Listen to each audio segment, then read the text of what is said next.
Olá pessoal, aproveitando o embalo, vamos para mais um vídeo. Hoje eu vou fazer como eu vinha fazendo nos primeiros vídeos. Eu vou citar algumas obras teológicas e mostrando algumas passagens que os autores fazem, em que eles fazem alusão ao livro de Enoque. Mas antes de começar, né, eu quero reforçar o que eu falei no vídeo de ontem, né, sobre uma coisa que pode ter assim ter parecido para alguns, né? E eu não milito em causa em favor de que o livro de Enoque venha a fazer parte da Bíblia no cânon latino, né, no caso, as Bíblias protestantes e católicas. Eu nunca defendi isso, eu não concordo que faça parte. Não que eu não acho que o livro de Enoque, né, não mereceria fazer parte, mas Deus quis assim, né?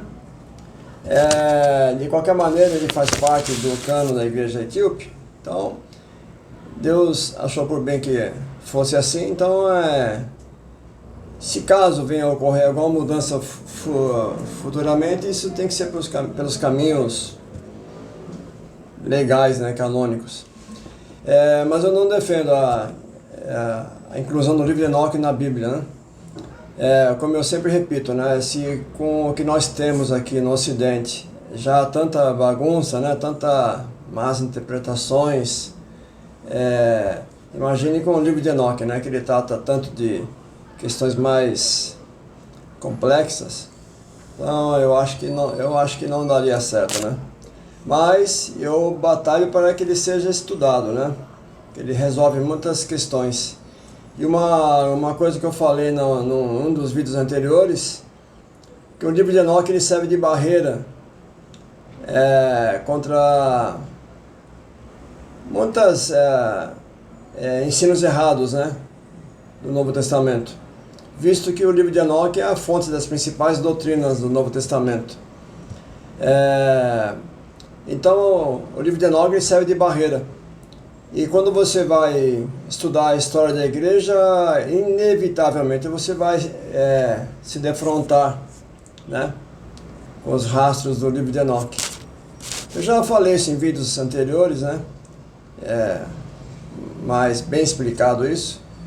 Eu até comparei o livro de Enoque como sendo uma certidão de nascimento da pessoa de inteiro teor.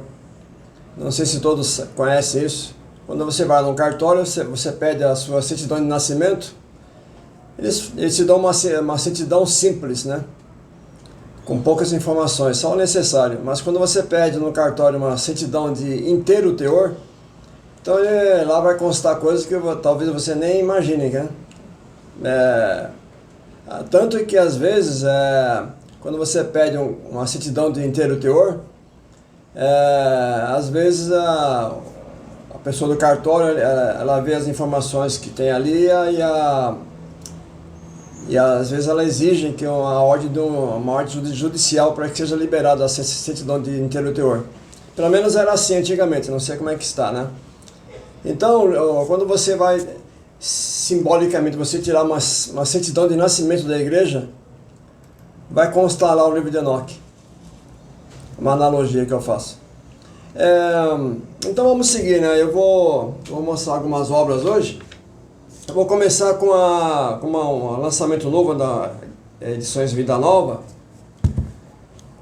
Comentário exegético de 1 Pedro, da Karen H. Jobes. Acho que muitos já conhecem. É lançamento novo. E Pedro tem uma passagem muito complicada, né? Aquela passagem da descida de Jesus, né, aos infernos, uma tradição muito debatida, a proclamação de Cristo aos espíritos, né? Então eu vou começar a fazer uma leitura aqui. Lembrando que assim, eu vou ler sempre as partes que tratam do livro de Enoque, né? Então na página 267, aqui no final da página, vou começar por aqui.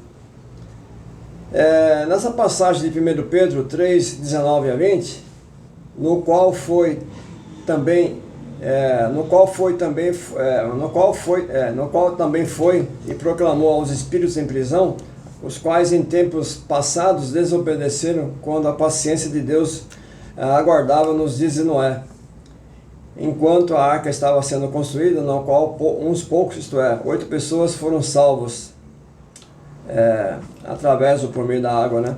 Então essa declaração dá margem às questões acerca de para onde Cristo foi, quem eram os espíritos em prisão e o que ele lhes disse, aqui na página 268. Embora o credo apostólico preserve a tradição da igreja referente à descida de Cristo, no texto original o verbo notavelmente não é katabaino, descer, né? Mas o verbo mais genérico é poreunomai, cujo significado é meramente ir. Ainda poderia ser legítimo entender a ida de Cristo como uma descida se o próprio texto situasse a prisão em um plano inferior, coisa que ele não faz. Na ausência de conhecimento do contexto dos leitores originais de 1 Pedro, a igreja ocidental usou seu próprio entendimento tradicional sobre o inferno, como situado embaixo, e inferiu que implicasse uma descida.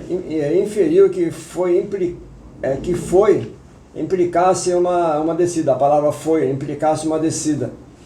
Deve-se salientar, porém, que nenhum dos títulos usados naquela época para descrever o lugar dos mortos, o Hades, Tártaro, Sheol, é encontrado no texto. Além disso, em nenhum outro lugar no Novo Testamento, o lugar dos mortos é referido com a palavra prisão.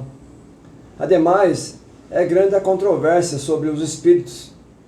São as almas dos mortos ou seres demoníacos? Isso aqui é a problemática, né? Aí vamos para a página, no final da página 268. 268. Segundo parágrafo. As respostas às questões sobre onde e a quem Cristo pregou e sobre como isso está ligado ao relato de Noé podem ser encontradas na tradição judaica como preservada no livro pseudônimo de 1 Enoque. No entanto, a linguagem e a imagística de 1 Enoque são tão grotescas e incomuns aos leitores modernos que vocês reparam aqui a linguagem que eles utilizam, né? Sempre forçando a barra, né? Essa é uma crítica que eu faço. Eu vou repetir. No entanto, a linguagem e a imagística de 1 Enoque são tão grotescas e incomuns aos leitores modernos que, apesar de oferecerem o pano de fundo para 1 Pedro 3, 19 a 20, dificilmente solucionam o mistério desses versículos. É provável que os leitores originais, mais familiarizados do que nós com as tradições de Enoque, não tenham ficado tão perplexos. Quer dizer, com essa finalização dessa frase, por que usar uma palavra grotescas, né? Como se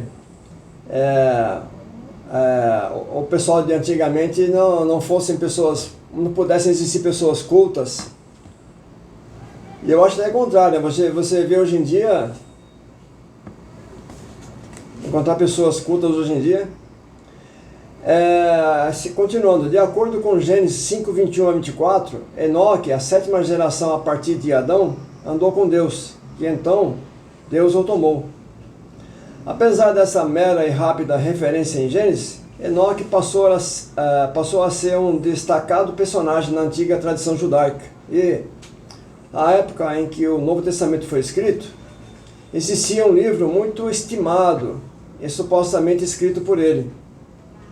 Vocês veem como a linguagem não combina, né, com o grotesco ali atrás, né? O livro de 1 Enoque 12, versículo 1 e 2, explica que, ao ser levado da terra, Enoque foi habitar com os vigilantes e os santos. Ele cita aqui Isaac, do qual eu traduzi, né? Ao que parece, a tradição dos vigilantes é uma versão fantasiosa do misterioso relato de Gênesis 6, de 1 a 4, no qual os filhos de Deus foram as filhas dos homens e tiveram filhos por meio delas. Em Gênesis, esse relato precede de imediato a narrativa de Noé e parece apresentar a justificativa para o dilúvio. Aí vamos para...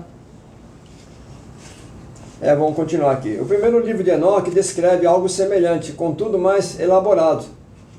Os vigilantes, eu vejo aqui como um elogio, né? O primeiro livro de Enoque descreve, no caso de Gênesis 6, 1 a 4, algo semelhante, contudo mais elaborado. Os vigilantes eram os anjos caídos que tinham abandonado o céu, versículos 12 a 4, copulado com as mulheres humanas e gerado filhos, referidos como gigantes, de cujo corpo vieram os espíritos malignos. Segundo a tradição enóquica, e na verdade na demonologia do Novo Testamento, não é explicado a origem dos demônios, que é explicado no livro de Enoque.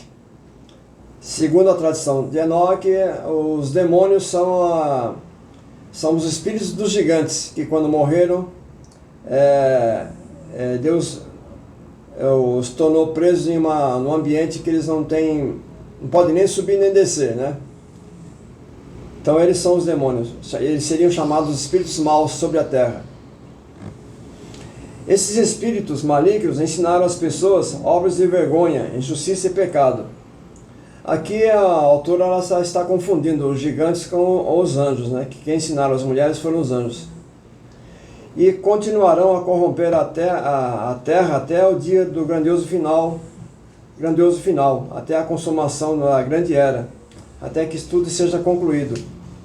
Os vigilantes apelam a Enoque para que interceda a Deus em favor deles e da descendência maligna gerada por eles.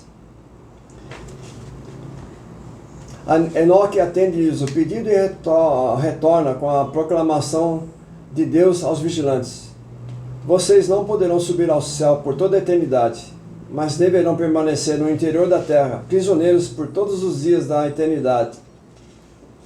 Além disso, os vigilantes haveriam de assistir à destruição de seus filhos, mencionados como espíritos. Vocês veem que aqui ela fez uma confusão. Quem ensinou às mulheres os erros, magia, encantamento foram os anjos, não os gigantes. Por sua súplica a Deus em favor de si mesmos e de seus filhos, os espíritos, não será ouvida por ele. Esses espíritos, saídos do corpo dos gigantes, gerados pelos vigilantes por intermédio de mulheres, eram a causa da maldade humana, que levou ao grande dilúvio nos dias do neto de Enoque, Noé. Aqui também ela fez uma confusão. Quem provocou toda essa bagunça foi justamente a relação dos anjos com as mulheres e os gigantes que provocaram a violência, chegando ao ponto até de devorar os homens, né? Aqui, se a pessoa ler com calma, vai ver essas contradições. Eu estou lendo isso aqui só para fazer uma introdução, onde ela vai chegar. Na página 272,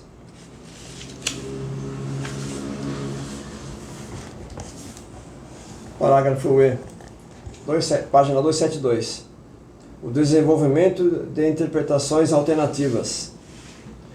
Se a tradição Enoque-Noé constitui de modo tão apropriado o contexto em que a passagem de 1 Pedro 3, 19 a 20 deve ser entendida, como é possível que na maior parte da história da Igreja esse trecho tenha sido entendido como uma referência à descida de Cristo ao inferno entre a sexta-feira da Paixão e o domingo de Páscoa? O livro de 1 Enoque, que preserva na forma escrita a tradição do anúncio de condenação proclamado por Enoque aos seres demoníacos, parece ter sido perdido após o segundo século, até que um exemplar etíope foi redescoberto no final do século XVIII, embora existam fragmentos em aramaico, grego e latim. Sem esse conhecimento, os intérpretes principiaram a ler a passagem à luz de um contexto diferente, ou seja, a teoria da descida de Cristo ao inferno, que já havia começado a se desenvolver de forma independente. Aqui eu vou falar para a página 276. Aqui é a finalização. Esse aqui foi um retrato que ela fez, e eu li mais para vocês verem assim, algumas falhas que muitos autores cometem quando falam da tradição de Enoque. 276. Mas o livro é ótimo, eu sempre falo isso. Essa falha com relação ao livro de Enoque, isso é universal. Ontem eu falei no vídeo que tem um livro que depois eu vou mostrar para vocês. Futuramente eu vou tratar sobre a questão da tradição setiana, né, que aqueles que defendem a Gênesis 6, de 1 a 4, como sendo filhos da linhagem santa de Sete. A linguagem já é ridícula, né? Isso aí, na verdade, é uma perpetuação do gnosticismo setiano. E vocês veem aí pastores, teólogos renomados falando essa besteira, né? Linhagem santa de Sete. Que para os setianos, Jesus foi a reencarnação de Sete. Então, aqui na página 276, ela fala assim, né? Último parágrafo. Uma objeção à interpretação de Pneumata como os anjos caídos ou sua prole, apesar do amparo lexical, é o argumento de que somente os seres humanos foram desobedientes enquanto Noé estava construindo a arca. Os anjos caídos, que produziram descendência demoníaca com as mulheres humanas, agiam assim mesmo antes de Noé entrar na arca. Antes de Noé entrar em cena, eu falei arca, antes de Noé entrar em cena. Além disso, de acordo com Gênesis 6:5, foi a perversidade humana, não a demoníaca, que levou Deus a trazer o dilúvio sobre a terra. Esse aqui é muito defendido por alguns. Essas objeções podem ser formalmente verdadeiras e devem ser consideradas com seriedade, pois apelam à especificidade do texto. Ainda assim, não é preciso entender de maneira tão específica a conjunção temporal, ote, em inglês, grega, quando, como se elas indicassem que a paciência de Deus esperou somente enquanto Noé estava construindo a arca, mas, sim, como uma referência a todo o episódio encontrado em Gênesis 6, incluindo os anjos caídos e Noé. Tanto em Gênesis 6, como nas tradições extra-bíblicas de Enoque, Noé, a narrativa dos anjos caídos é o prefácio da história de Noé. Em Gênesis 6 não há quaisquer outros relatos entre elas, de sorte que, logicamente, a impiedade extrema e irremediável que levou a humanidade na geração de Noé à desobediência, mesmo enquanto a arca estava sendo construída, foi causada pela influência corruptora dos anjos caídos e de sua descendência degenerada. Termina na página 277. Vocês me desculpem a leitura. Eu fui lendo desde o início para poder chegar nessa finalização. Aqui eu vou mostrar.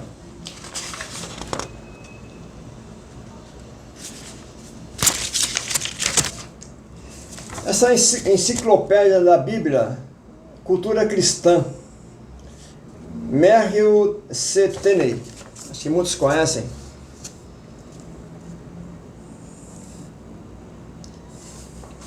Esse aqui é o volume 4. Aqui tem umas coisinhas interessantes.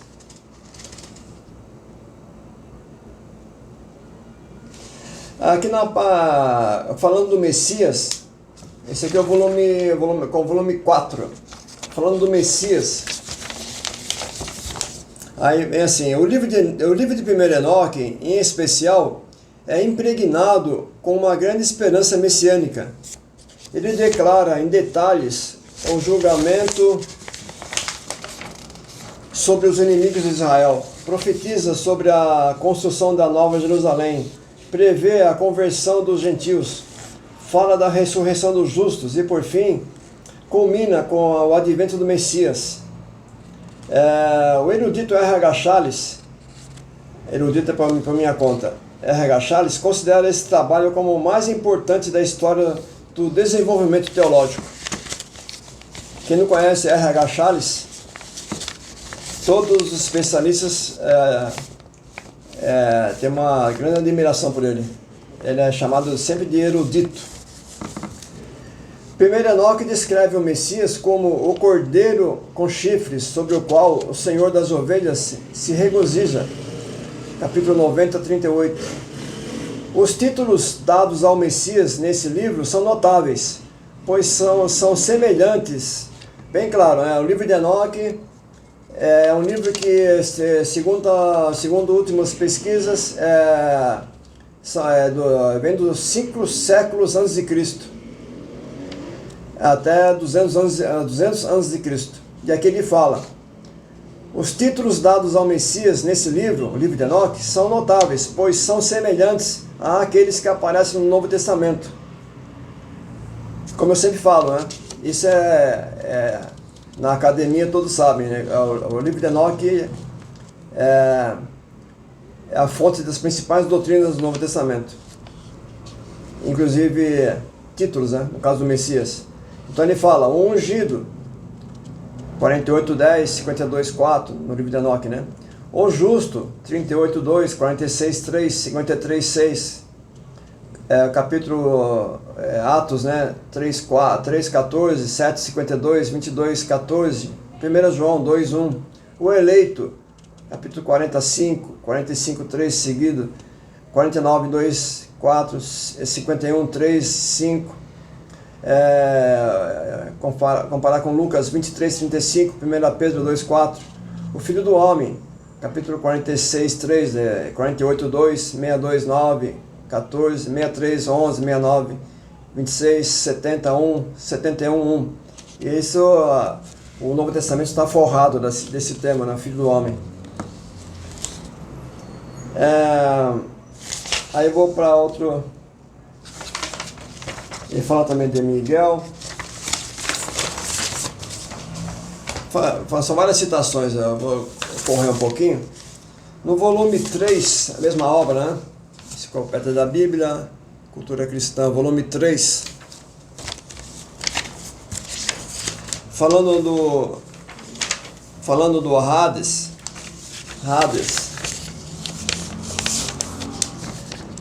Uma leitura mais comprida. Desenvolvimento intertestamentário. A literatura do período intertestamentário reflete o desenvolvimento da ideia da divisão do Hades em compartimentos separados para o justo e para o ímpio. Esse aspecto da escatologia era um assunto popular na literatura apocalíptica que floresceu nesse período. É notável que o pseudepígrafo Enoque, aquele que coloca escrito 200 anos antes de Cristo, inclui a descrição de uma viagem supostamente feita por Enoque ao centro da Terra. Lá Enoque vê 4 locais ocos. Um é para os mártires santos, o próximo para o povo justo comum, o terceiro para o perverso que era insuficientemente punido nessa vida, e o compartimento final para os pecadores que sofreram uma morte violenta, a qual aparentemente era uma punição suficiente para deixá-los nesse estado intermediário para sempre. Em outra passagem, Enoque, ele vê no centro da Terra 2 lugares: paraíso, o lugar da felicidade, de felicidade, e o vale de Gehinnom, o local de punição. O que foi dito acima ilustra que havia uma noção geral de compartimentos no Hades, que se desenvolveu no período intertestamentário, mas, além disso, que havia diversidade de detalhes quanto a esses compartimentos.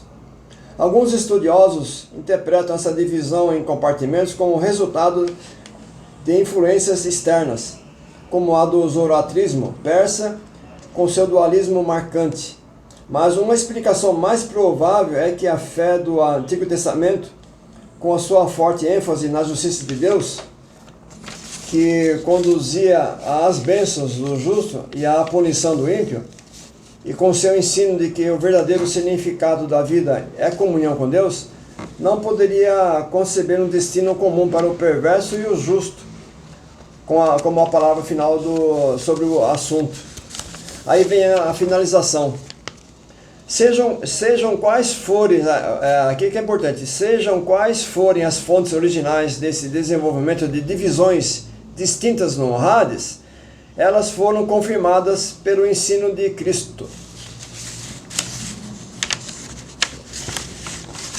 Fecha com chave de ouro, né? Enoque desenvolveu e Cristo confirma. Não sou eu que estou falando, está aqui nessa obra. Agora sim, né? Quem vem acompanhando meus vídeos, eu já mostrei, acho que dezenas de passagens, afirmações. Na verdade, não são afirmações, são constatações, né? Isso é história. Então, vou citar mais, mas vou pular. Volume 2, mesma obra.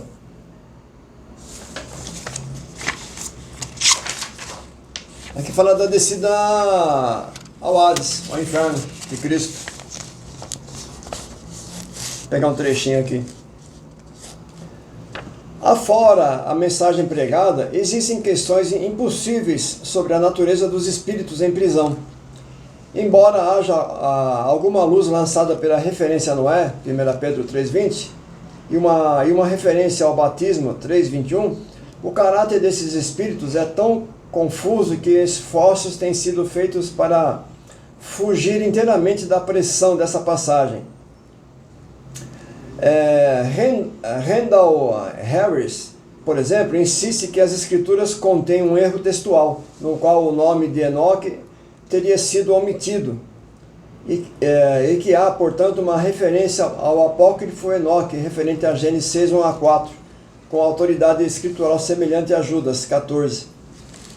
Aqui eu já falei nessa passagem, a Bíblia de Jerusalém aborda essa questão, e tem dois estudos que eu já mostrei aqui no vídeo, que quando existe uma discussão, que quando a passagem pregou aos espíritos em prisão, ali estaria falando de Enoque, não de Jesus. Esse é um debate mais aprofundado. Pedro estava tentando dar apoio aos cristãos sobre a pressão de homens perversos, e lendo Judas a partir do verso 6 até o 16, eu vi errado aqui. Eu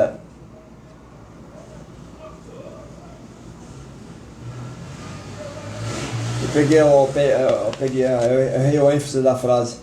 Randall Harris, por exemplo, insiste que as escrituras contêm um erro textual, no qual o nome de Enoque teria sido omitido, e que há, portanto, outra referência ao apócrifo Enoque, referente a Gênesis 1 a 4, com autoridade escritural semelhante a Judas 14.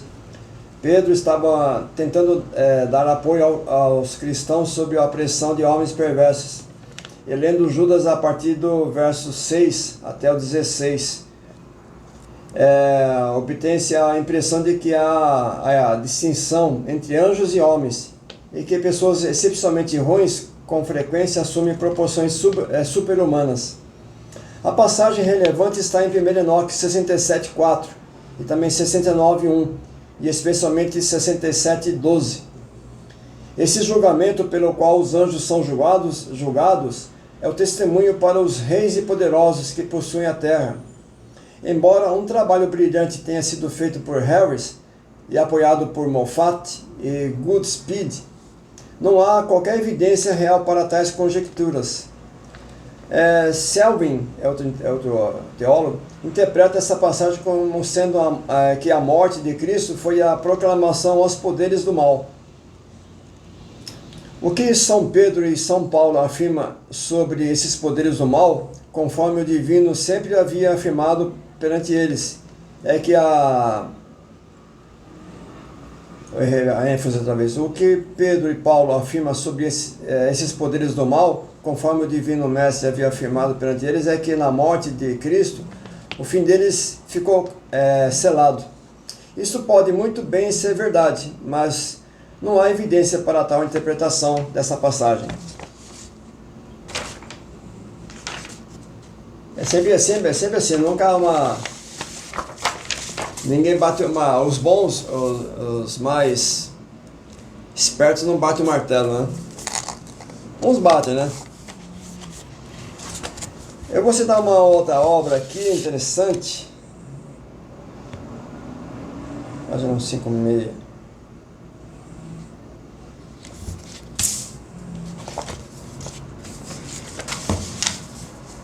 Essa obra parece que é de Portugal.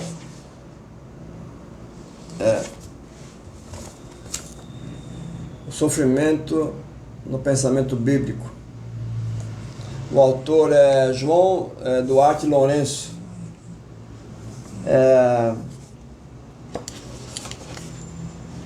Releituras hermenêuticas de Isaías 53, da Universidade Católica Editora, em Lisboa. Página 155, a página 155. Terceiro parágrafo. Ali vem tratando aqui sobre essa questão do servo sofredor, né? Aí ele fala assim: uma das obras que mais tem sido estudada e referida como tendo afinidades e reminiscências isaianas é o livro das parábolas de Enoque, 1 Enoque 37 até 71. Já no início do século XX, Bilderberg tinha tentado mostrar as relações de dependência entre diversas passagens do livro das parábolas com o texto de Isaías, destacando, no caso, que nos interesse a influência de Isaías 53, 9 a 11, né?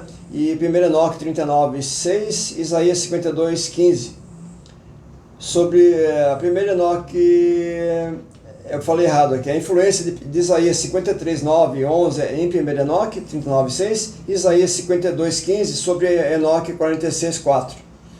Essas posições foram acolhidas com desconfiança e consideradas com pouco fundamento, uma vez que a figura de um Messias mártir parece não encontrar eco, nem ser adequado às perspectivas teológicas em que esses escritos se fundamentam.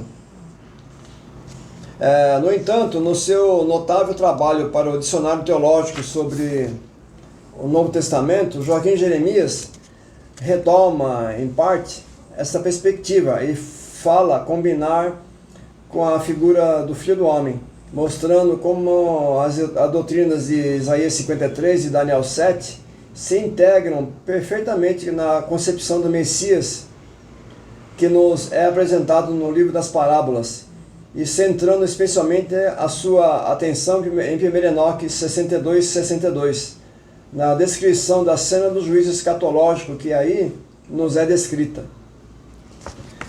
Ele vai longe, ele faz mais citações de Enoque, mas achei interessante trazer isso para vocês, essa parte.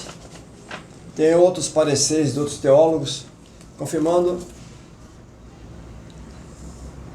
Eu só quero mostrar para vocês que o livro de Enoque, ao contrário do que de uma tradição anti-enoquiana, né? Ele é muito estudado,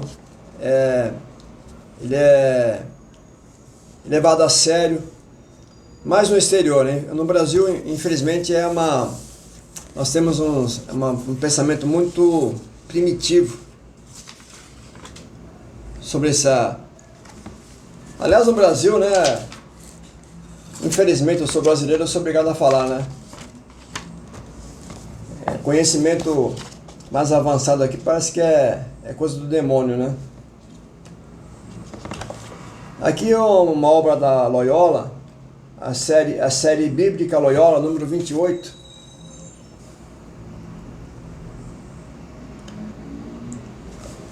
Metodologia do Antigo Testamento. É organizado por Horácio Simeão Joffre, Innocenzo Gargano, Jean-Louis Ska, Stephen Pisano. Essa é a terceira edição, página 53.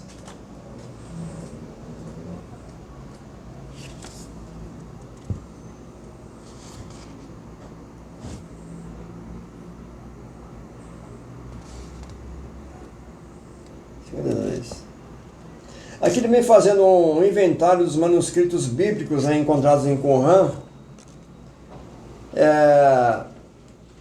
Aí ele fala assim, né? Ele vem falando em aramaico há partes do livro de Daniel e Tobias e também fragmentos dos Targumim, do Levítico, de Levítico e de Jó.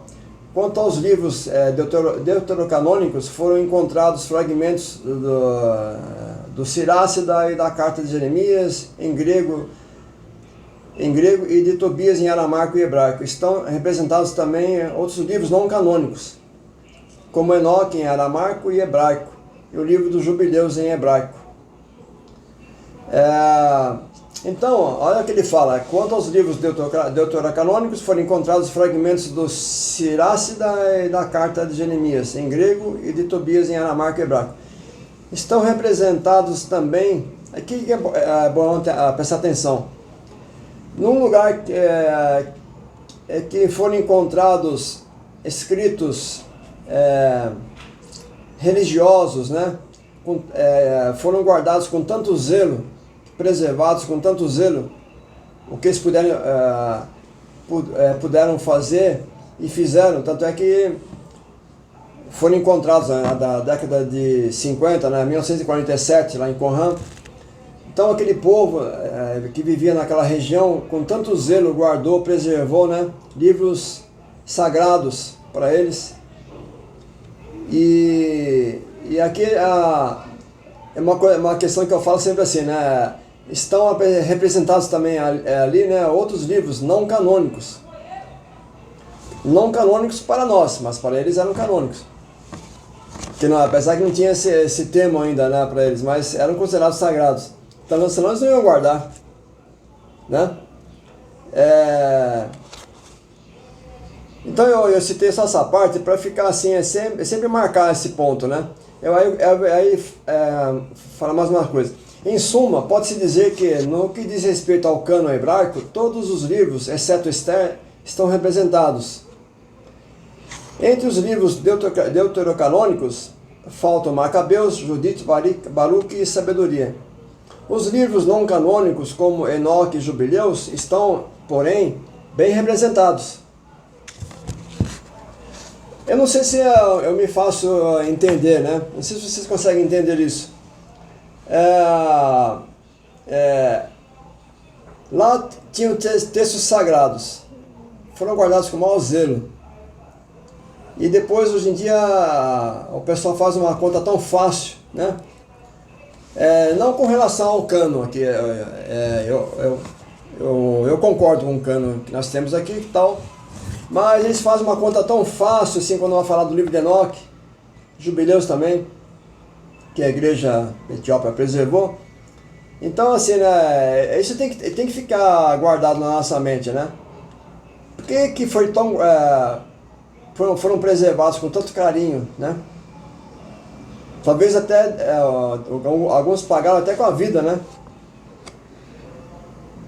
Para preservar esses textos, né? É isso aí. Aqui tem mais um livro da Sinodal, publicado junto com a Faculdades Est. A primeira carta de Pedro também.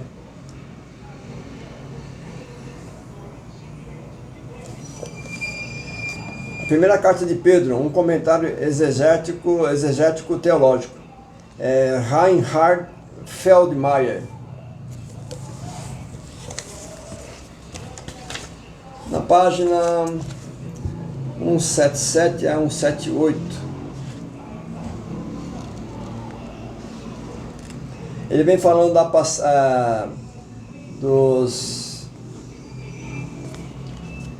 aquela passagem complicada, né, de 1 Pedro 3, né, 19 a 20.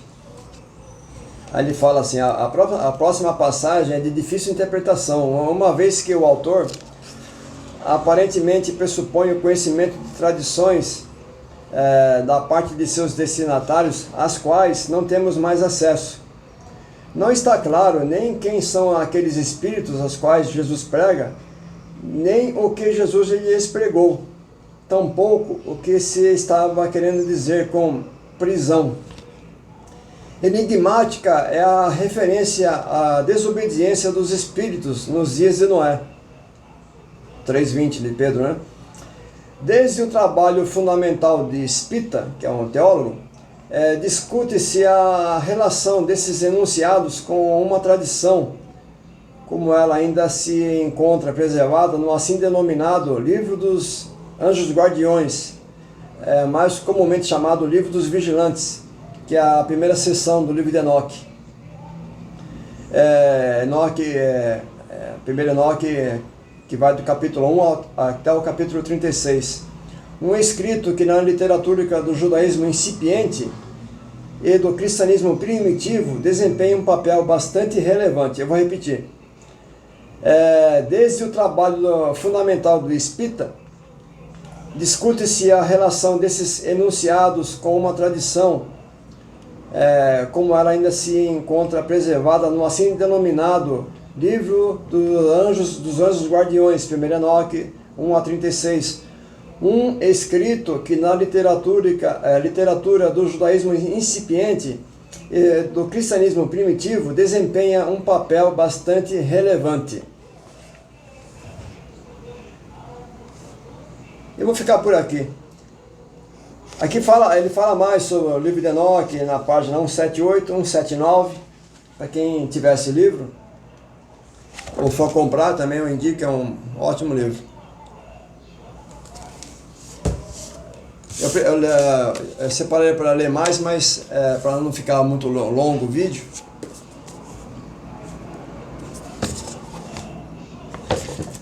Eu peguei aqui um livro de Daniel Marguerat, Vida e Destino de Jesus de Nazaré, da editora Vozes.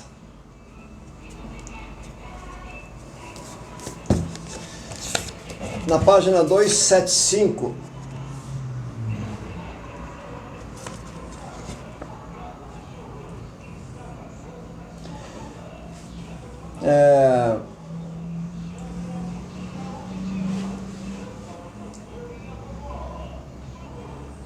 Aqui está falando de uma crença judaica.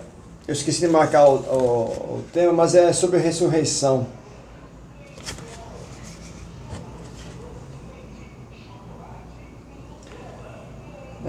Eu vou pegar, vocês vão entender.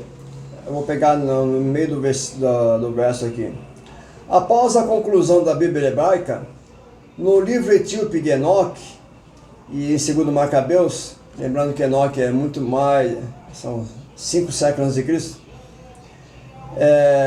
Vou repetir. Após a conclusão da Bíblia hebraica, no livro etíope de Enoque e em 2 Macabeus, vai se delineando a crença numa ressurreição individual dos mortos, reservada inicialmente aos mártires. Deus não abandonará os justos que morreram pela fé. Ele os justificará para além da morte e os fará reviver diante dele. No tempo de Jesus, os fariseus foram, junto ao povo, os mais eficazes propagandistas de uma fé na ressurreição geral dos fiéis. Então vocês veem aqui, né? Após a conclusão da Bíblia hebraica, no livro etíope de Enoque e Macabeus, ele coloca aqui, vai se delineando a crença numa ressurreição individual dos mortos. Aqui tem um gato aqui em cima.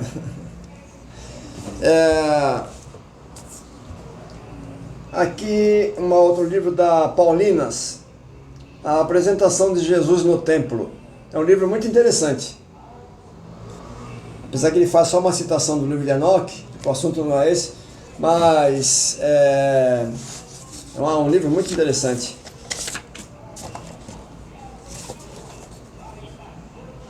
A Apresentação de Jesus no Templo. Lucas 2, 22 a 39. O testemunho profético de Simeão e Ana como ícone da história da salvação. O autor é Boris Austin Neff Ulloa. Na página 129.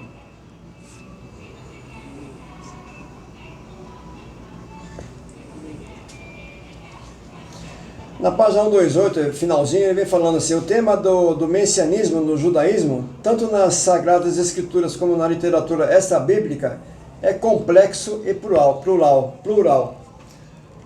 durante a história de Israel, segundo as épocas e ambientes. Este adquiriu formas variadas. Essa realidade levou os estudiosos cristãos a produzir tão extensa e variada bibliografia que é impossível de ser reproduzida aqui. Aí ele fala assim, eu ia ler tudo, mas também eu vou reduzir. Aí ele pontua aqui, né? Em 1 Enoque 37, 71, onde aparece duas vezes o termo, né, filho do homem, ele fala assim, onde não denota um rei, mas sim uma figura celestial transcendente. Eu só peguei esse trechinho porque eu falei no início desse vídeo que o livro de Enoque ele é uma barreira contra ensinos errados, né? Inclusive a pré-existência de Jesus. Então, eu já mostrei aqui vários livros, né? E esse aqui, só esse trechinho. Eu falei assim que o livro de Enoque é uma barreira contra ensinos errados. E um deles é que alguns ensinam por aí a não pré-existência de Jesus. Uns falam que Jesus veio à existência a partir que ele nasceu de Maria, que era um simples homem. Então, assim, o livro de Enoque ele é uma barreira contra isso. É sempre confirmando que Jesus, o Filho do Homem, é um ser celestial pré-existente. Então, confirmando na página 129. Seria muita coisa para ler, então eu deixei para só pegar essa parte. Eu vou aproveitar nesse vídeo e vou mostrar 3 obras muito interessantes para vocês. Para quem for um dia ou se interessa em pesquisar, eu sempre achei bibliografia uma preciosidade, né? E me ajudou muito no início, né? Apesar que tinha poucas obras. Essas aqui são obras recentes praticamente. Então eu vou citar aqui 3 obras bibliográficas, especialmente bibliográficas, né? Uma é misturado, mas então eu vou mostrar 3 obras que é de fundamental importância para pesquisadores. Uma é essa aqui, de Lorenzo di Tommaso, uma bibliografia da pesquisa pseudepigrafa, né, de 1850 a 1999. Vou mostrar outra vez para vocês. É um livro muito espesso e ele tem assim específico para cada livro. Esse aqui eu não marquei, Enoque.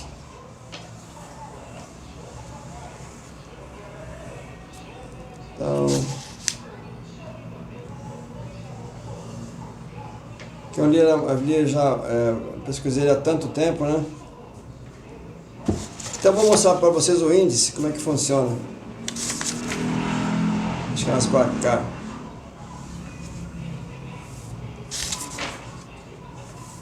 Baruch Daniel. Para vocês terem uma ideia. Por exemplo, o primeiro Enoque, né? Página 355.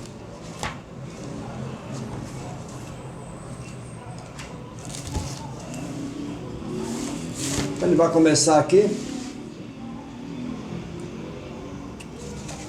E ele vem, nesse aqui ele vem fazendo separação de obras que tratam de manuscritos, que fala a catalogação dos manuscritos, em vários idiomas. É uma coisa colossal, colossal. E para cada livro tem uma seção.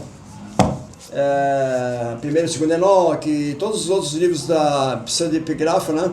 De 1850 até 1999. O outro também é esse aqui em alemão.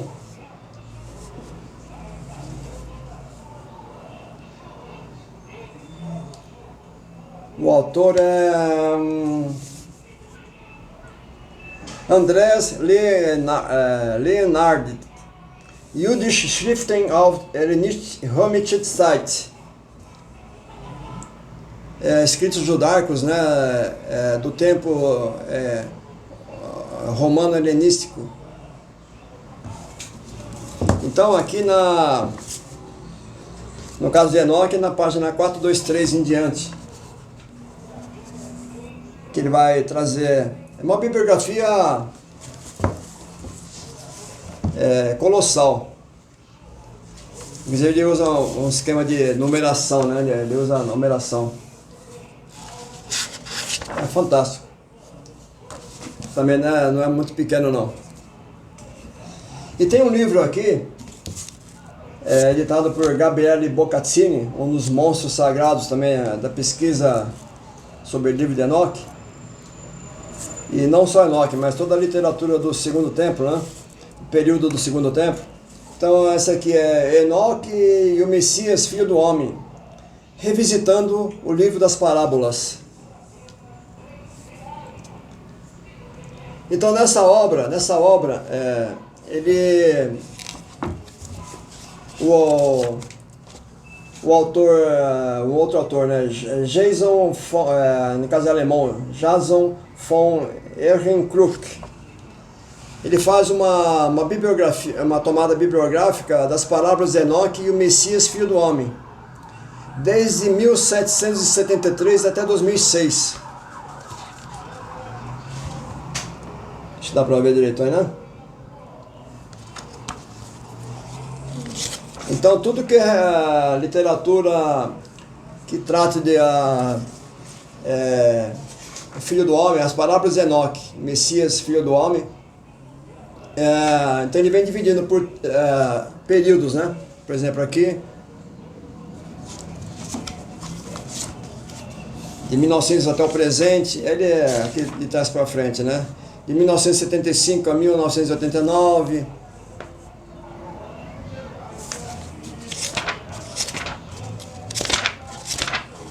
De 1950 a 1974.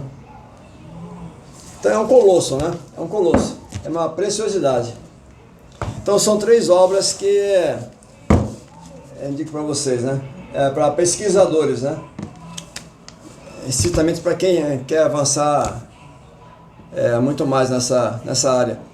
E esse aqui é muito bom porque, principalmente os dois que são só bibliográficos, ele abrange, claro, não só o Enoque, todos os livros, né, pseudepígrafos, né? Então, pessoal, ficamos por aqui. Espero que seja mais uma vez esse vídeo seja útil para vocês. Então, até a próxima.